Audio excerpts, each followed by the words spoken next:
Dear Bigg Boss editing team, உங்களுக்கு எந்த ஆயிலாம் இல்லைங்க. ஏன் இந்த சீசன்ல மட்டும் எப்ப பார்த்தாலும் லேட்டாவே அப்லோட் பண்றீங்க? நேத்து எபிசோட் வர்றப்பலாம் மணி 10:30க்கு மேல ஆயிப்போச்சு. வெயிட் பண்ணி பார்த்து தூக்கமே வந்துருச்சு. புரியுது, இத்தனை பேர் மாறி மாறி அடிச்சுக்கிறப்ப எல்லாரையும் கவர் பண்ணி அதுக்கேத்த மாதிரியான ஷாட் வச்சு எடிட் பண்ணி போடுறது கஷ்டம் தான். இருந்தாலும் அட்லீஸ்ட் ஒரு 9:45 10 மணிக்குள்ள போட்டீங்கன்னா கொஞ்சம் தேவலாம். சோ பார்த்து பண்ணி விடுங்க. எவ்வளவோ ட்ரை பண்ணி பார்த்துட்டோம், முடியல. நேத்தோட எபிசோட் பயங்கர ஃபயரா இருந்துச்சு. அடிதடி, ரத்தம், சண்டை, அழுகை இது எல்லாம் கலந்த போர்க்கள பூமி மாதிரி தான் இருந்துச்சு நேத்தோட என்டையர் எபிசோடுமே. அதெல்லாம் என்ன டீடைலா பார்ப்போம். பட் இந்த வீடியோ முழுக்க 1 hour ஷோல என்ன நடந்துச்சோ அதை வச்சு மட்டுமே ரிவ்யூ செய்யப்பட்டிருக்கு. இதை தாண்டி ஏதாவது பெருசா 24/7ல நடந்துச்சு அப்படின்னா அதெல்லாம் அன்சீன்ல கவர் பண்றோம். சோ இப்போ ஆரம்பிக்கலாங்களா? உங்களுக்காக நாங்க எல்லாரும் எவ்வளவு நேரம் வெயிட் பண்றோம் தெரியுமா? சீக்கிரம் டிக்கெட் போடுங்க. ஸ்டார்டிங்லயே நம்ம சௌந்தர்யா ராணவ கூப்பிட்டு நடந்ததை பத்தி எக்ஸ்பிளைன் பண்றதுக்காக பேசிட்டு இருக்காங்க. அப்ப ராணவ என்ன சொன்னாரு, எனக்கு கீழே விழுந்து அடிபட்டு இருக்கு, வலி தாங்க முடியல. அந்த டைம்ல நீயும் சரி ஜெஃப்ரியும் சரி மாறி மாறி அவன் நடிக்கிறான்னு சொல்றப்போ அடிபட்டது கூட எனக்கு பெருசா தெரியல. ஆனா நான் நடிக்கிறேன்னு சொன்ன அந்த வார்த்தை எனக்கு எவ்வளவு வலிச்சது தெரியுமா? புரியுதுடா. டேய் அப்படி இல்லடா, எப்ப பார்த்தாலும் நீ சொல்லிட்டே இருப்பல்ல, நான் தெரியணும்ன்றதுக்காக தான் ஒரு சிலதெல்லாம் பண்ணுவேன் அப்படின்னு சொல்லி அதுதான் மைண்டுக்கு வந்துட்டு போச்சு. இல்ல நீ சொல்றப்ப எனக்கு எவ்வளவு வலிச்சது தெரியுமா? சரி நான் சொன்னது உனக்கு அப்படி வலிச்சுச்சுன்னா என்ன மன்னிச்சிரு அப்படின்னு சாரி கேட்டுட்டு இருந்தாங்க. சாரி சொன்னா போயிடுவோமா? இத போய் நம்ம முத்து கிட்ட சொல்லிட்டு இருந்தாரு ராணவ். நான் வந்து நடிக்கிறேன்னு சொல்றா, கேமுக்காக தான் இதெல்லாம் பண்றேன்னு சொல்றா அப்படின்னு. அதுக்கு நம்ம முத்துபாய், நீ 100% நடிக்கிற அப்படின்னா சௌந்தர்யா 200% நடிக்கிறவ, அவ சொல்றா பத்தியா இதெல்லாம் அப்படின்னு ராணுவ மண்டையில லைட்டான ஒரு கொட்டு, சௌந்தர்யா மண்டையில நங்குன ஒரு கொட்டு. இன்னொரு பக்கம் சோசியல் மீடியால என்ன தெரியுமா போயிட்டு இருக்கு, லெகமெண்ட் டேர் அப்படின்றப்போ கை எப்படிலாம் வச்சுட்டு படுக்கவே முடியாது, ராணுவ சிம்பத்தி ஓட் கிரியேட் பண்றாரு அப்படின்னு கிளப்பி விட்டுட்டு இருக்காங்க. இதுல எது உண்மை எது பொய் அப்படின்றது ராணுவுக்கும் அந்த டாக்டருக்கும் தான் தெரியும். சோ இதுல நம்ம கமெண்ட் எதுவும் கொடுக்க முடியாது. அதனால சேதனன்ட்டே விட்டுருவோம். உண்மையில என்ன நடந்துச்சு தெரியுமா உனக்கு? தெரியுமா? அவங்க சொன்ன மாதிரி தான் மச்சான் நடந்துச்சு. அடுத்தபடியாக நம்ம பிக் பாஸ் என்ன சொல்லிட்டாரு, ராணவ் இந்த போட்டியில இதுக்கு மேல நீ தொடர முடியாது அப்படின்ட்டாரு. எது கையில அடிபட்டுச்சுன்னு சொன்னதுக்கு போட்டியில தொடர முடியாதா அப்படின்னு ஷாக் ஆகி பார்த்துட்டு இருக்கிறப்போ, இருப்பா பயப்படாத, இந்த டாஸ்க் நீ தொடர முடியாதுன்னு சொல்ல வந்தேன் அப்படின்னதுக்கு அப்புறம் தான் ராணவுக்கு மூச்சே வந்துச்சு. நான் கூட பயந்துட்டேங்க. அப்புறம் டாஸ்க் ஸ்டார்ட் ஆச்சு. தீபக் ஜெஃப்ரியோட அட்டாக் பண்றதுக்காக போயிட்டு இருக்கிறப்போ, எந்தியா அட்டாக் பண்ற இரு உன்னை என்ன பண்றேன்னு பாரு அப்படின்னு தன்னோட ஃபுட்பால் மூளையை யூஸ் பண்ணி காலை உள்ள விட்டு அட்டாக் பண்ணி தீபக்க துபக்கடின்னு கீழே விழ வச்சிட்டார் நம்ம ஜெஃப்ரி. இத பார்த்து நம்ம என்ன சும்மா இருப்பாரா? ஓ அட்டாக் பண்றியா அண்ணே, நான் அட்டாக்லாம் பண்ணலானே, கால் தெரியாம உள்ள போய் மாட்டிக்கிச்சு. எது கால் மாட்டிக்கிச்சா? இத நான் நம்பணும். பாக்குறியா நான் எப்படி அட்டாக் பண்றேன்னு? எனக்கு போட தெரியாதா? காலை தட்டி விட்டா கவுந்துறேன் பாத்தியா? நீ காலுக்கு தான் வைப்ப, நான் கழுத்துக்கே வைப்பேன் அப்படி நம்ம தீபக்கண்ண கோவப்பட்டார். பட் இந்த ஷாட் அப்படி ஜூம் பண்ணி பார்த்தா தன்னுடைய தந்திரங்களை யூஸ் பண்ணி ஜெஃப்ரி பர்ஃபெக்ட்டா அட்டாக் பண்ற மாதிரி தான் தெரியுது. ஆளு பாக்குறதுக்கு தமா தூண்டு இருந்தாலும் வீட்டுக்குள்ள இருக்கிற சின்ன பாடியில இருந்து ராணுவ மாதிரியான பெரிய பாடி வரைக்கும் எல்லாரையும் லாக் போடுது இந்த பீஸ். ஏற்கனவே நம்ம தீபக்கு கால்ல கண்டோம், நேத்தி எசக்கு பசக்கா ஆயிடுச்சுன்னு வச்சுக்கோங்க. வீட்டுக்குள்ள இருக்கிற ஒருத்தரோட கை இன்னொருத்தர் கால், 2 பேரோட சோழியை முச்சு விட்ட பெருமை ஜெஃப்ரிக்கே போய் சேர்ந்திருக்கோம். Just miss. ஆனா முதல் தடவையா என்னால ஒரு நல்லவன் பாதிக்கப்பட்டிருக்கான். அடுத்தபடியாக கல்ல கடன்னு எடுத்துட்டு இருக்கிறப்போ ரயான் வாயில நம்ம கண்ணம்மா வீட்டுக்காரோட கைப்பட்டு பிளட் வர ஆரம்பிச்சிச்சு. சோ அதை ஆராய்ச்சி பண்ணிட்டு இருக்கிறப்போ நம்ம கண்ணம்மா வீட்டுக்காரர் வேணும்னு பண்ணல அப்படின்னு சொன்னாரா? இப்ப யாரு வேணும்னு பண்ணாங்கன்னு சொன்னா? நான் அப்படி சொல்லவே இல்லையே அப்படின்னு ரயான் சொல்ல ஸ்போர்ட்டிவா எடுத்துட்டு சிம்பிளா முடிச்சு விட்டாங்க. பாராட்டக்குரிய செயல், அதுக்கு ஒரு கைத்தட்டல் கொடுத்துருங்கப்பா. அடுத்தபடியாக இந்த yellow team and blue team 2 பேரும் சேர்ந்து ரெட் டீமை காலி பண்ணலாம் அப்படின்னு பிளான் பண்றாங்க. அதாவது முத்து டீம் அண்ட் ரயான் டீமும் சேர்ந்து அருண் விஷால் மற்றும் சௌந்தர்யா டீமை காலி பண்ண பிளான் பண்றாங்க. ஆனா நம்ம அருண் டீமுக்கு ப்ரொடெக்ஷன் கிடையாது. இவங்க போய் ஜெஃப்ரி டீமுக்கு பாதுகாப்பு கொடுத்துட்டு இருக்காங்க. அந்த பீஸுங்களும் இவங்களை எவ்வளவு யூஸ் பண்ணிக்க முடியுமோ அவ்வளவு யூஸ் பண்ணிக்கிச்சிங்க. ஆனா உங்களை சேர்த்து வச்ச நான் எங்க இருக்கேன்? குப்பை தொட்டில மச்சான். That is the life. ஆனா இவ்வளவு அக்கப்போர் போயிட்டு இருக்கிறதுக்கு கொஞ்சம் முன்னாடி பாத்தீங்கன்னு வைங்க, நம்ம ரஞ்சித் அண்ணா இருக்கார்ல, விஷாலோட காலை கெட்டியா புடிச்சிட்டாரு. அது மட்டும் இல்லாம உருள்றது பெறல்றது இந்த மாதிரியான வேலைகள்லாம் பண்ணிட்டு விஷால் அதாவது தெரியாம பண்ண மன்னிச்சுக்கப்பா அப்படின்னு மன்னிப்பு வேற அப்பப்ப கேட்டுக்கிறாரு. ஏன்னா போற வாரம் பேரை கெடுத்துட்டு போக கூடாதுல. அதனால அண்ணன் எப்பவும் உஷாரா இருக்கிறத விட இந்த தடவை ரொம்ப உஷாரா இருக்காரு. தற்போதைய நிலவரத்தின் படி ரெட் டீம் கிட்ட 10 கல்லு தான் இருக்குது, yellow டீம் கிட்ட 31 கல்லு இருக்கு, பிங்க் டீம் கிட்ட 33 கல்லு இருக்கு, அண்ட் ப்ளூ டீம் கிட்ட 45 கல்லு இருக்கு. பட் இதெல்லாம் சொல்றது நம்ம ராணுவ தான். அவர் இப்போதைய நடுவர் எல்லாம் கிடையாது, அப்பப்போ சூப்பர்வைசர் மாதிரி வேடிக்கை பார்க்க வருவாரு. அடுத்த மேட்சுக்கு கவலையே படாத, அடுத்த மேட்சுக்கு நீ தான். அப்ப இந்த கவுண்ட் எல்லாம் சொல்லி முடிச்சதுக்கு அப்புறம் நம்மளால ஒரு விஷயம் சொன்னாரு. லாஸ்ட் வீக்கோட டைரக்ட் நாமினேஷன் அப்போ பிக் பாஸ் என்கிட்ட சொன்னாரு, அடுத்த வாரம் இருக்கிறது இல்லாம போகிறதும் உன் கையில தான் இருக்கு அப்படின்னு சொல்லி. அப்ப புரியல, இப்ப புரியல. புரியுது. இப்போ வரைக்கும் கல்ல சேர்த்து மட்டும் தான் வைக்கணும்னு சொல்லிட்டு இருந்தாங்க இல்லையா? ஆனா இனி இந்த ஷேப்ல கட்டணும் அப்படின்னு சொல்லி வச்சிருந்தாங்க. அண்ட் நெக்ஸ்ட் அறிவிப்பு வர்றப்போ யார் டீம்ல கல்லு கம்மியா இருக்கோ அவங்க டீம் டிஸ்குவாலிஃபைட் அப்படின்னு சொல்லியிருந்தாரு. மறுபடியும் பஸ்ஸர் அடிச்சு கல்லு வர ஆரம்பிச்சது. அப்போ நம்ம ரஞ்சித் அண்ணன் என்ன பண்ணாரு, குடு குடு குடு குடுன்னு ஓடி போய் கல்ல எடுக்கிறேன் அப்படின்ற பேர்ல அப்படியே எடுத்து கொளுத்து வேலை எல்லாம் செய்யறப்போ கல்ல தூக்கி போடுவாங்க தெரியுமா? அந்த மாதிரி தூக்கி போட்டாரு. அது அப்படியே பறந்து போய் நம்ம கண்ணம்மா வீட்டுக்காரோட அங்க அடிச்சிச்சு. ஆனா நம்ம கையின்னு சொல்லி சமாளிச்சிட்டார். சரி, அது உண்மையிலே கையாவே இருக்கட்டும். தப்பி தவறி மர்ம தேசத்துல பட்டுருந்துச்சுன்னா நம்ம கண்ணம்மா வீட்டுக்கார நிலைமையை யோசிச்சு பாத்தீங்களா? ரஞ்சித் அண்ணா ரொம்ப மோசம்பா. புரி வச்சா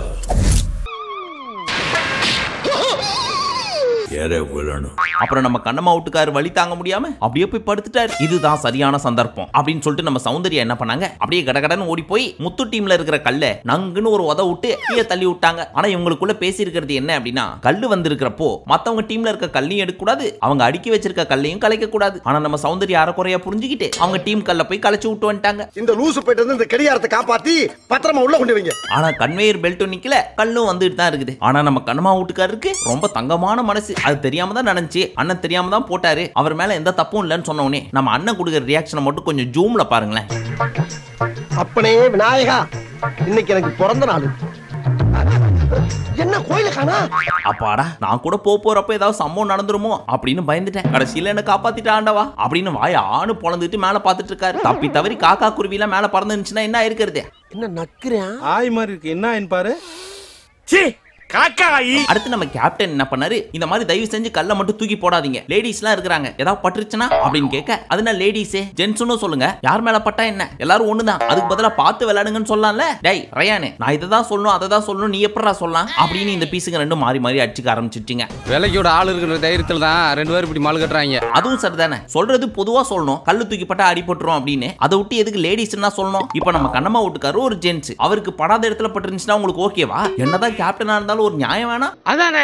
ஒரு பாயிண்ட்ல இந்த ரெண்டு பீஸுங்களுக்கும் சண்டை முத்தி போக விஷால் பயங்கரமா கத்திட்டு இருக்க, ரயான் அங்க இருந்து வந்து, எப்பா ஏதோ தனியா கத்திட்டு இருந்தியே, இப்ப நான் வந்துட்டேன், எவ்வளவு கத்துவியோ கத்து, இங்க பாரு ரயான், கல்லு மேல படக்கூடாது அப்படின்றத என்னோட இன்டென்ஷன், அதை புரிஞ்சுக்கோ அவ்வளவுதான் அப்படின்றப்போ ரயான் நக்கலா ஒரு சிரிப்பு சிரிக்க, போ பார்த்து விளையாடு குழந்தை அப்படிங்கிறாரு விஷால். ஓ நான் குழந்தையா, சரிங்க அங்கிள் அப்படின்னு ரயான் சொல்ல, அங்கிள் குழந்தையா விளையாடிட்டு இருந்தாங்க இவங்க ரெண்டு பேரும். ஆனா எதுக்கு அடிச்சுக்கிட்டாங்கன்றதே கூட தெரியாம லாஸ்டா வந்து கட்டி புடிச்சு, சாரி கோவத்துல வார்த்தையை விட்டேன் அப்படின்னு கை குலுக்கி, என் இன்டென்ஷன் லேடிஸ் அப்படின்றது கிடையாது, அதையும் மீறி உன்ட்ட தப்பா பேசியிருந்தா சாரி அப்படின்னு இவரும் அவரும் மாறி மாறி சாரி சொல்லிக்கிட்டு நன்றி வணக்கம் சொல்லிட்டு போயிட்டாங்க. அப்போ ஃபைட் வேணாமா? வேணாண்டா. ஆனா மத்த பிக் பாஸ் சீசன்லாம் பாக்குறப்போ இந்த சீசன்ல மட்டும் அடிச்சுக்கிட்டா 2 நாள் 3 நாள் கழிச்செல்லாம் ஒண்ணு சேராம ஆன் த ஸ்பாட்லயே ஒண்ணு சேர்ந்துக்கிறாங்க. பெருமைப்படக்கூடிய விஷயம் தான் இது. வீடு இல்ல விக்ரமன் சார் படம். இப்போ நம்ம சவுண்ட் மேட்டருக்கு வருவோம். ஏய் சவுண்ட், அருணுக்கு அங்க அடிபட்டு இருக்கிறப்ப எதுக்கு வந்து எட்டி வச்ச கல்? அப்படியே நான் வேணும்னா போல, அந்த கன்வேயர் பெல்ட் ஸ்டாப் ஆயிடுச்சு, கல்லு வர்றதும் ஸ்டாப் ஆயிடுச்சு அப்படின்னு நினைச்சு தான் போனேன். அதுக்காக நீங்க என்ன வேணா சொல்லுவீங்களா? அருணுக்கு அடிபட்டு இருக்கிறப்போ கல் எடுக்கிறவங்க எடுத்துட்டு தானே இருந்தீங்க அப்படின்னு ஒரு மாதிரி ரியாக்ஷன் கொடுக்க, இங்க பாருங்க சௌந்தர்யா, இந்த ஆட்டிடியூட்ல என்கிட்ட காமிக்காதீங்க. நான் என்ன காமிச்சேன்? சோ இப்படி காமிக்கல என்கிட்ட, நான் இப்படிலாம் பண்ணல. இங்க பாரு சௌந்தர்யா, நான் போய் சொல்ல மாட்டேன், நீ இப்படி பண்ண, ஆமா ஆமா நான் பண்ணேன், இப்படியே ஏதாவது ஃப்ரேம் பண்ணுங்க அப்படின்னு இந்த பீஸுங்க ரெண்டும் ஒரு பக்கம் அடிச்சுக்குதுங்க. ஆனா நம்ம கண்ணம்மா வீட்டுக்காரு யாரு பெத்த புள்ளையோ தெரியல, முந்தா நேத்து ஆரம்பிச்சு நேத்து எண்டு வரைக்கும் அடி கொஞ்சம் நஞ்சம்லாம் கிடையாது, வேற லெவல் குத்து. மறுபடியும் என்ன ஆச்சு? ஏன்னா உங்களுக்கு என்ன இப்படி ஆறுது? சரி, இப்படியே ஒருத்தருக்கு அடிபட்டுருச்சு அப்படின்னு போயிட்டே இருந்தோம்னா கேம் சுவாரஸ்யமாவும் இருக்காது, ஸ்டாப்பும் ஆயிரும். எவ்வளவுதான் ரூல்ஸ் போட்டே இருக்கிறது? இப்படியே போய்க்கிட்டா என்ன அர்த்தம்? இதுக்கு ஒரு முடிவே கிடையாதா அப்படின்ற கேள்வி வந்தப்போ முத்துவும் ஜாக்கும் என்ன சொன்னாங்க, இங்க பாருங்க, யாருக்கு அடிபட்டு இருந்தாலும் அடிப்பட்டவங்களை பாக்குறவங்க பாருங்க, கேம் ஆடுறவங்க ஆடுங்க, அது ஒவ்வொருத்தரோட individual game. End of the வீக்ல மக்கள் பார்த்து தெரிஞ்சுக்கிட்டோம், இல்ல சேதனை வந்து சொல்லட்டும், இல்ல இதுதான் இவங்களோட ரியல் முகம் அப்படின்னு மக்களா தெரிஞ்சுக்கிட்டோம், கேம்லாம் ஸ்டாப் ஆகாது அப்படின்னு சொல்ல கேப்டனும் இது ஒத்துக்கிட்டாரு. ஆனா ஒன் ஆர் ஷோல பாக்குறப்போ இந்த விஷால் பைப்புல கேப்டனா இருக்கிறதா, இல்ல ஒரு பார்ட்டிசிபென்ட்டா இறங்கி விளையாடுறதா, இல்ல இவங்களுக்கு ரூல்ஸ் போடுறதா, இப்படின்னு மூணுத்துக்கும் நடுவுல மாட்டிக்கிட்டு மொழி பிதுங்கி போய் நின்னது அந்த பைப்புல முகத்துல பச்சையா தெரிஞ்சு இதுக்கு அப்புறத்துல தான் முக்கியமான சம்பவங்கள்லாம் ஸ்டார்ட் ஆகுது. இப்ப அன்ஷிதா டீம் ஏதோ திருட்டு கோழி வேலை பார்த்திருக்காங்க, இவங்களுக்குள்ள போட்ட ரூல்ஸை பிரேக் பண்ற மாதிரி ஒண்ணு. அப்ப ஜாக்லின் அன்ஷிதாவை பார்த்து கத்திட்டு இருக்க, ஏய் என்னடி கத்துற, இங்க எல்லாரும் ஒழுங்கா வெளியே இந்த மாதிரி ஒரு கேமுக்கு எல்லாம் பிராக்டிஸ் பண்ணிட்டு தான் வந்திருக்கீங்களா? தப்பு நடக்க தான் செய்யும், அதுக்காக என்ன வேணா பேசுவீங்களா? நீங்க பண்றதெல்லாம் மட்டும் சரியா? சும்மா இருமா, பேசும்போது கொஞ்சம் கேப் கொடுக்கணும், ஒண்ணுமே புரியல அப்படின்னு கேப்பே விடாம கத்திட்டு இருக்க சுத்தி இருந்த எல்லாருமே சைலண்ட் ஆயிட்டாங்க. அது வரைக்கும் நம்ம விஷால் அன்ஷிதா கிட்ட, அன்ஷி பொறுமையா பேச அன்ஷி, ஏன் அப்படி கத்துற அப்படின்னு பேசிட்டு இருந்தாரு. இப்ப ஜாக்கோட பாயிண்ட் ஜாக் எடுத்து வச்ச உடனே, ஏய் ஜாக்கே நான் தான் பேசிட்டு இருக்கேன்ல, இவ்வளவு நேரம் அன்சிதா கத்திட்டு இருந்தா அவளை ஸ்டாப் பண்ண தெரியல, என்கிட்ட மட்டும் வந்து இப்படி எகுற. இப்படி மாஸ் காட்ட சொல்லி அவதான் சொல்லி கொடுத்தாளா? இங்க பாரு ஜாக்கே, வேற மாதிரி கிரியேட் பண்ணாத. நான் அவள்கிட்ட சொல்லிட்டு தான் இருந்தேன். ஏன்டா மச்சான் முத்து, நான் அவள்கிட்ட சொல்ல சத்தியமா எனக்கு கேட்கல மாப்ள அப்படின்னு கோத்து விட்டாரு. பாத்தியா, அன்ஷிட்ட பேசுறப்ப மட்டும் அமைதியா ராசின் அப்படிங்கிறது, என்கிட்ட பேசுறப்ப மட்டும் ஏய் ஜாக்கே அமைதியா இருக்க மாட்டேன் அப்படிங்கிறது. டேய் விஷாலே, நீ என்கிட்ட கோவமாவே பேசு அன்ஷின் பேர் சொல்லி. அவ பாரு அசின் பிசின் என்ன கொஞ்சம் மாதிரி பேசிட்டு இருக்கா. இங்க பாரு அன்ஷிதா, நான் அப்பெல்லாம் சொல்ல, சொன்னதை மட்டும் சொல்லு, தேவையில்லாம ஏதாச்சும் பேசுறேன். உன்னை மட்டும் அமைதியா அன்ஷி அப்படின்னு சொல்லிட்டு என்ன மட்டும் ஏய் ஜாக்கே வாய மூடு அப்படிங்கறான்னு தான் சொல்ல வந்தேன். பட் அதை ரீவைண்ட் பண்ணி பார்த்தா கரெக்டா இருக்க மாதிரி தான் இருக்குது. அன்ஷிதாட்ட மட்டும் போய் அன்ஷி வாய மூடு அன்ஷி, ஜாக்கிட்ட மட்டும் வந்து ஹை பிச்சில கத்துறாரு. ஆனா என்ன கேட்டா நான் ஜாக் மேல தான் தப்பு சொல்லுவேன். அவங்களுக்குள்ள ஒரு பாண்டிங் இருக்கு. அப்படி இருக்கிறப்போ அந்த பொண்ணுகிட்ட போய் எப்படி கத்த முடியும்? பொறுமையா சொன்னாவே அன்ஷிதா புரிஞ்சுப்பாங்கன்னு நினைச்சிருப்பாரு. இவ்ளோ சொல்றவன் எங்களுக்குள்ள அது இருக்குன்னு பச்சையா சொல்ல வேண்டியதானே. அதுக்கப்புறம் விஷால் போய் ஜெஃப்ரி கிட்ட சொல்லி, எப்பா தயவு செஞ்சு உன் டீமை கொஞ்சம் அடக்கி வைடா அப்படின்னு கேட்க, அப்பவும் அடங்காத அன்ஷிதா கத்திக்கிட்டே இருக்க. ரொம்ப புலக்காத, வாய மூடு அப்படின்னாங்க பவித்ரா. என்ன வாய மூட சொல்றதுக்கு நீ யாரு? என்ன வாய மூட சொல்ல யாருக்கும் உரிமை கிடையாது. ஏய் பவித்ரா கொஞ்சம் அமைதியா இரு. பாத்தியா, பவித்ராட்ட கூட கத்த தான் செய்யறேன். சரி என்கிட்ட தான் கோவத்துல ஏதோ பேசிட்டேன்னு ஒத்துக்கிறேன். ஆனா பவித்ராட்ட ஏன் அப்படி கத்தணும்? இதெல்லாம் சரியே இல்லப்பா அப்படின்னு ஜாக் மீண்டும் சொல்ல, உனக்கு ஒரு வேளை அப்படி தோணிச்சுன்னா என்ன மன்னிச்சிரு ஜாக் அப்படின்னு மன்னிப்பு கேட்டதுக்கு அப்புறம் சுமூகமா முடிஞ்சு. இதெல்லாம் வெளில உட்காந்து தர்ஷிகா பாத்துட்டு தானே இருப்பாங்க. சரி சரி அப்போ ஓகே. அப்புறம் பரிதாபப்பட்ட விஷால் என்ன சொன்னாரு, இங்க பாரு ஜெஃப்ரி, உன் டீமுக்கு எவ்வளவு சொன்னாலும் புரிஞ்சிக்கவே மாட்டாங்க. எல்லாரும் உங்க டீம் மேலதான் பிராது வைக்கிறாங்க, தப்பு மேல தப்பு பண்றீங்கன்ட்டு. பட் எல்லா தப்பையும் பண்ணிட்டு சாரின்னு சொன்னா முடிஞ்சிச்சா? தயவு செஞ்சு இனியாவது பார்த்து விளையாடுங்கப்பா அப்படின்னு வார்னிங்க கொடுத்துட்டு திரும்பி பார்த்தா டாஸ்க் ஸ்டார்ட் ஆகி ஒவ்வொரு பீஸுங்களும் அடிக்கிறது, கடிக்கிறது, உருள்றது, பெறல்றது அப்படின்னு ஒவ்வொரு திசையில கிடக்குதுங்க. யார கடிக்குன்னு தெரியாம இப்படி கடிச்சு விட்டு அறக்க பறக்க அனாமத்தா செத்து கிடக்குறீங்களே பக்கியலா. அதுல யாரு கடிச்சது அப்படின்னு பார்த்தா நம்ம பவித்ரா மஞ்சரியை புடிச்சு கடிச்சு வச்சிருக்காங்க. இன்னொரு பக்கம் ஜாக்க புடிச்சு கடிச்சு வச்சிருக்காங்க. ஜெஃப்ரி தீபக்க லாக் போட்டு வச்சிருக்காரு. விஷால் முத்து லாக் போட்டு வச்சிருக்காரு. இப்படி எல்லாரும் ஜெண்டர் பேசிஸ்ல லாக் போட்டு வச்சிருக்கிறப்போ நம்ம ரஞ்சித்தனை மட்டும் சவுண்ட லாக் போட்டு வச்சிருக்காரு. வந்த ஜிலேபிலே நீ தான் பட்ட ஜிலேபி, அதான் துண்டா தூயின்னு வந்துட்டேன். என்ன சொல்ற? அதுலயும் ஜாக் கத்திட்டு இருக்காங்க, ரஞ்சித் சார் என்ன காப்பாத்துங்க அப்படின்னு. ஆனா போமா, நான் இங்க செட்டில் ஆயிட்டேன் அப்படின்னு அண்ணன் இங்கே நின்ட்டாரு. அப்படியே திரும்பி இந்த பக்கம் பார்த்தா முத்துக்கு மேலும் கீழே வாங்கிட்டு இருக்கு. தவுக்கலே தின்ன பாம்பு மாதிரி நகர முடியாம படுத்துட்டு இருக்காரு. மூச்சு விட முடியல.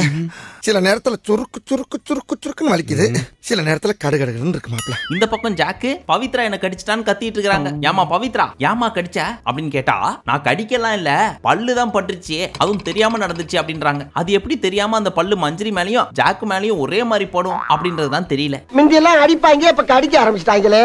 அப்பப்ப ட்ரெண்ட மாத்திக்கிட்டே இருக்காங்களே நாசமா போறவங்க. ஆனா கடிச்சதையும் கடிச்சிட்டு என்ன போட்டு பயங்கரமா லாக் பண்ணாங்க. நான் என்ன பண்றதுன்னே தெரியாம தான் இப்படி பண்ணிட்டேன் அப்படின்னு ஆரம்பத்துல பேசி பார்த்தாங்க. நான் கடிக்கல அப்படின்லாம் சொல்லி, ஆனா எல்லாரும் பாயிண்ட் புடிச்சு பேசின உடனே ஆமா கடிச்சதான், தெரியாம பண்ணிட்டேன், மன்னிச்சிருங்க அப்படின்னு ஒத்துக்கிட்டாங்க. இதுக்கு எல்லாத்துக்கும் காரணம் யார் தெரியுமா? நம்ம சேதன் தான்.